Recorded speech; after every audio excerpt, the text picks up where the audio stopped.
In this video, we're going to be counting down my top 5 tips of how you can maximize your chance of seeing the Northern Lights.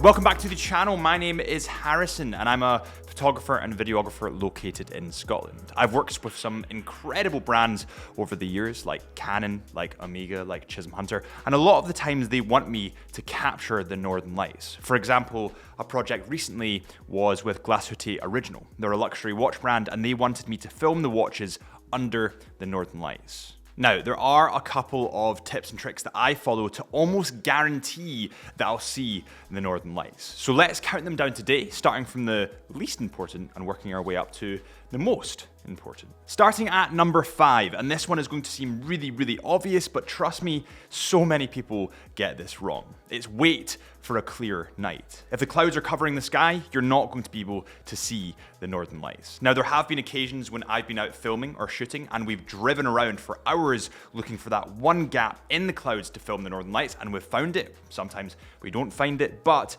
pretty much just try and go out on a clear night, and if you are going and promising a brand that you're going to get the Northern Lights, then book at least a week, 2 weeks away. Because one thing that you don't want to happen is you arrive and the week is cloudy and you miss the Northern Lights. Coming in at number 2, and this one is going to suck for a lot of people because a lot of people nowadays aren't patient.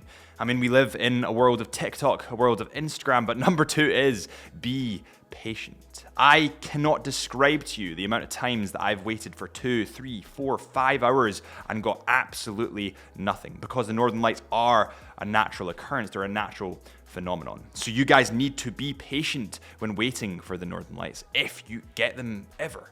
I cannot describe to you the amount of times that my camera has totally frozen, that I've had to hand tape or glue and tape hand warmers to the lens and to the camera to keep the camera functioning because I've been sitting outside for so long. So the next tip is be patient. Before we go any further, I need to jump on here and apologize. I've been away for a while. I've been away for pretty much a year and a half from YouTube, posting consistent, well, not on this channel anyway. And it's well, it is because we've got a new studio. This is the new studio, the Chisholm Hunter studio, the Into the Mind studio, and this personal channels studio. And also, I've been filming tons of other projects. I've been building up my resume, and I'm going to be teaching you guys everything that I've learned over the last 2, 3, 4 years of doing this professionally. So if you want to hear what I have to say, if you want to subscribe, it'd be much appreciated. At number 3, we have visit in winter. The Northern Lights, hence the name, occur in the north of the world and they occur in the wintertime mostly. And that's kind of because it's a lot darker in the wintertime and the Northern Lights are only visible in the dark. So always visit in winter, and because of that, bring your winter gear. Bring your thermals, bring everything that you need to sit pretty much in the dark, in the freezing cold for a good 3 or 4 hours at a time. So visit in the winter. A bonus tip, of course, for you newbies out there is go to a place that doesn't have light pollution. The more light pollution there is, the less likely you are to see the Northern Lights. Sometimes the Northern Lights can be really faint. Other times they can be really bright. But if you want to maximize your chance of seeing them, go to somewhere that is totally pitch black and has no light pollution. Coming in at number 4, and this one's pretty important, is download the Aurora app. Now this one is kind of a weird one for some people because there's so many different apps that you could use, but the one that I use specifically is called Aurora. Now actually I can probably, give me 2 secs and I'll find it for you guys because, yeah, right. So when you log on to Aurora, it kind of looks like this.